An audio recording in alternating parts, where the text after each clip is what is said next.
Explanation. Pastor Tara hasn't been on the chancel helping lead our worship service this morning because she's experiencing challenges with her back. So be kind to her. Don't pat her too vigorously on the back. All right. Here's a test for you. Okay. You're gonna find out if how many of you were paying attention in any music appreciation class you may have taken. Who was the composer of the piece that Matt played as our prelude? Think back. It's only been 25 minutes, but you weren't listening. There's an honest answer. There you go. I know some of you are still talking. No, it was written by a composer by the name of Felix Mendelssohn. Now, I asked Matt to play that because I want to tell you a story about Moses Mendelssohn, Felix's grandfather. Moses Mendelssohn was a small man with a misshapen, humped back. One day he visited a merchant in Hamburg, Germany, who had a lovely daughter. And though Mendelssohn admired her greatly, she avoided him, seemingly afraid of that humped back. On the last day of his visit, he went to tell her goodbye. Her face seemed to him to just beam with beauty, but when he entered, she cast her eyes down on the floor, and Moses Mendelssohn's heart was just aching in love for her. After some small chit-chat, he slowly drew to the subject that filled his mind, and he asked, "Do you believe that marriages are made in heaven?" One young woman replied, "Yes." "And do you?" "Of course," Mendelssohn answered. "I believe that at the birth of each child, the Lord says, 'That boy shall marry that girl.'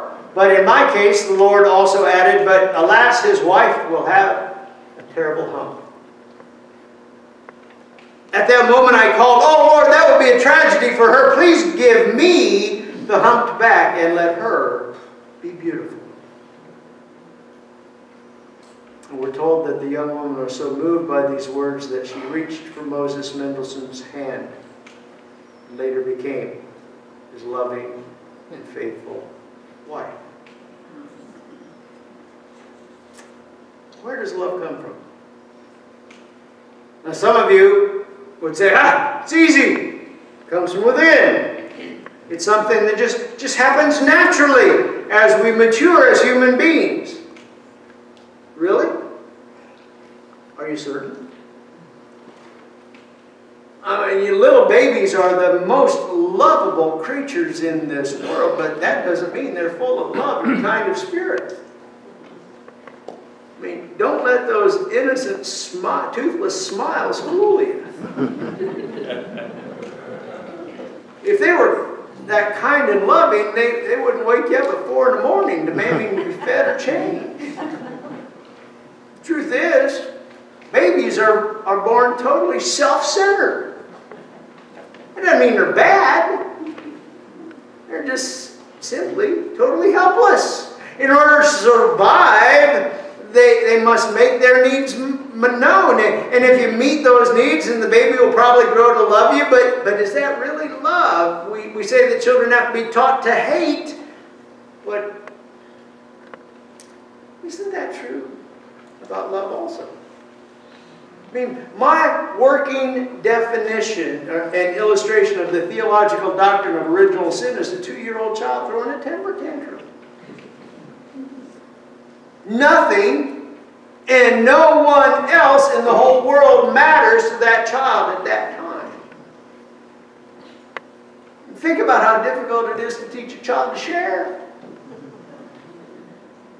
Is that something that happens naturally? Is that something that comes from within? Or is that something we learn? First of all, from our primary caregivers and then from the people around us.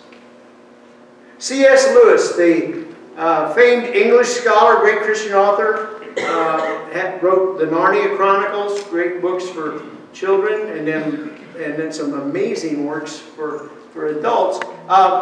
In his study of the various Greek words for love, came to distinguish between what he called need love and gift love.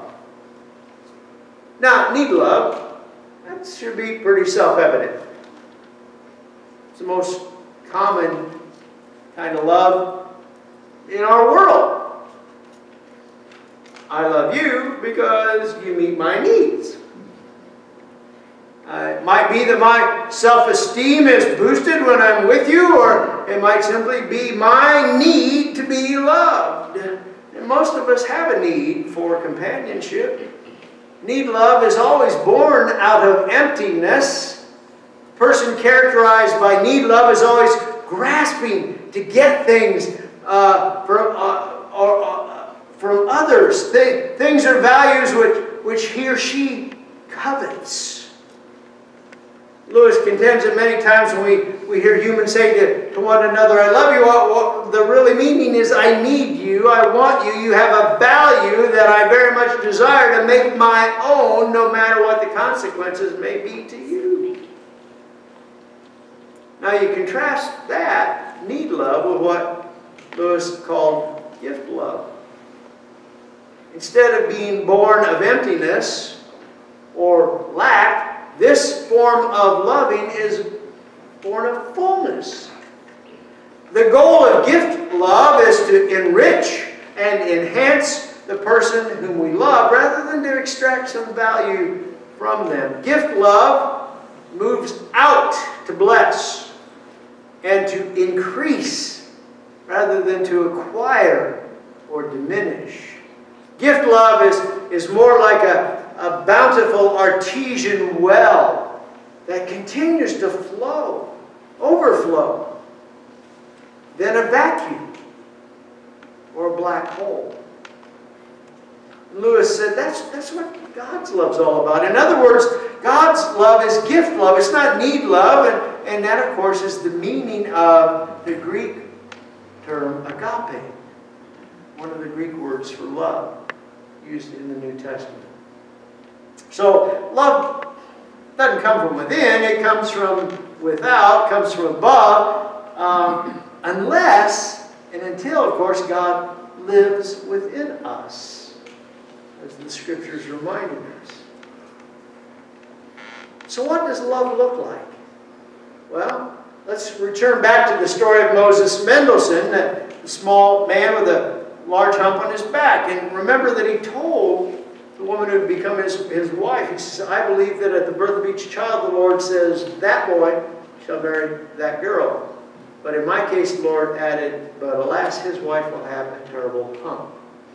At that moment, I called, oh, Lord, that would be a tragedy for her. Please give me the humped back and let her be beautiful. So what does love look like? It looks like a man taking on a hump on his back so that his beloved can be straight and beautiful. But instead of a hump, love looks like a man who takes a cross upon his shoulders so that you and I might be free from the power of sin and death. Gift love is like a man hanging on a cruel cross simply and solely because of God's love for us. We can't meet any of God's needs or even God's commands, but God's nature is to give love. Love looks like a young man and a young woman who fell in love, but the guy came from a poor family. The girl's parents, they weren't all that thrilled about it. So the young man decided to not only court the girl, but to court her parents as well. Smart young man. In time, the parents saw he was a good man, and he was worthy of their daughter. But there was another problem. You see, this young man was a soldier. Soon war broke out. He was sent overseas for a year. And the week before he left, the guy knelt on his knee, asked his lady love, "Will you marry me?" She wiped away tears, said yes. They were engaged. They agreed that after he came back in a year, they'd get married. But then tragedy struck. A few days after he left, she was in a terrible accident. A head-on collision. When she woke up in the hospital, she saw her mother and father, and they were crying, and she knew immediately something was wrong. She later found out she'd suffered a brain injury. The part of her brain that controlled her facial muscles was damaged. And her once lovely face was now disfigured, and when she saw herself in the mirror, she cried. She said, "Yesterday I was beautiful, today I'm a monster." Her body was also covered with so many ugly wounds, and right then and there she decided she would release her fiancé from their promise. She knew he wouldn't want her anymore. She'd forget about him, never see him again. For 1 year, the soldier wrote letter after letter after letter. But she never answered.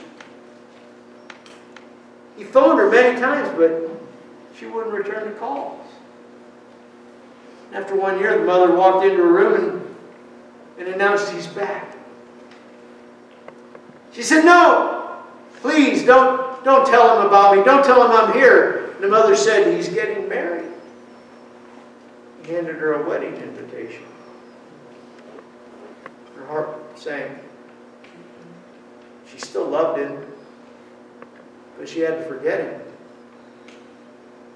And with great sadness, she opened the wedding invitation and she saw her name on it. She was confused. She said, "What is this?" That's when the young man entered the room with a bouquet of flowers. He knelt beside her and asked, "Will you marry me?" She covered her face with her hands and said, "I'm ugly." He said, "Without your permission, your mother sent me your photos. When I saw your photos, I realized nothing has changed. You're still the person I fell in love with. You're still as beautiful as ever because I love you."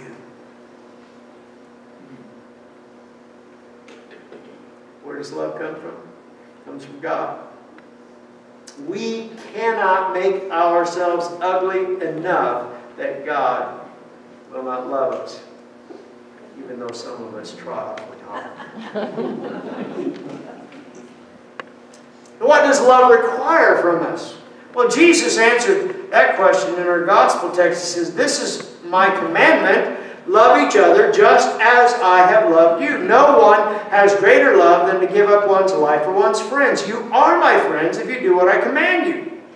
I don't call you servants any longer because servants don't know what their master is doing. Instead, I call you friends because everything I heard from my Father I've made known to you. You didn't choose me, but I chose you and appointed you so that you could go and produce fruit and so that your fruit could last. As a result, whatever you ask the Father in my name, He will give you. I give you these commandments so that you can love each other."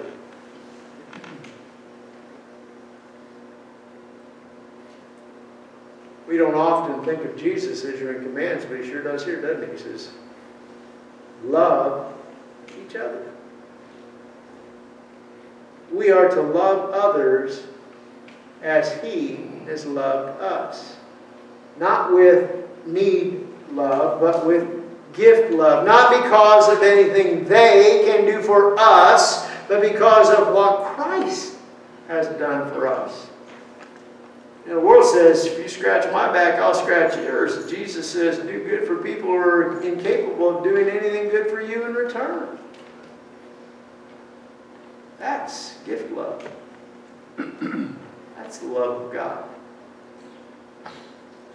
There was a true story in the Nashville, Tennessee newspaper by health reporter Tom Wildman. that was about that kind of love. It was about a young woman who was working out at a local YMCA. The story begins, she was withering away before our eyes. The other YMCA members watched her slog through marathon workouts every weekday morning, her emaciated body leaning on the rails of the Stairmaster. They knew something was wrong. As the other members watched her decline, they wondered what to do. Was she anorexic, or was she suffering from some other medical condition? They didn't want to make her feel awkward or to violate her privacy, but they finally decided. They overcame that human temptation that just about all of us faced and not interfered. And decided to do something. Something had to be done. 9 of them decided they'd stage an intervention.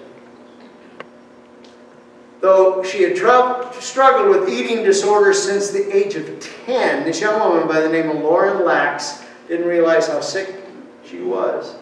And understandably, she resisted the help of the strangers. She said it felt a bit like kidnapping. It was a horrible experience for every single one of us that the 9 that decided to intervene said. For her and for us. They took her to a hospital, and it's a good thing they did, because if they waited any longer, Lauren would have died. Anorexia nervosa had weakened her to the point that her heart was struggling to beat. Doctors at first thought they were going to have to implant a pacemaker in a young woman. Lauren said, I didn't know these people. She'd seen them as mere acquaintances, and now she called them her angels. Today, Lauren's healthy, hopeful enough about her future that she's been able to complete graduate studies at a Nashville university. That's what love requires out of us. That we be like Lauren's angels, taking God's love to people who are troubled, who have no one else to care. Where does love come from? It comes from God. It comes from God alone. What does it look like? It looks like a man hanging on a cross for our sake. What does love require out of us? It requires us to move far beyond need love, to gift love, to look around at others who are in desperate need of God's love and give it to them. Not asking what they can do for us. Not even asking if they deserve it. But remembering what Christ has done for us. This is my commandment, Jesus said to his disciples, and he also says to us, love each other.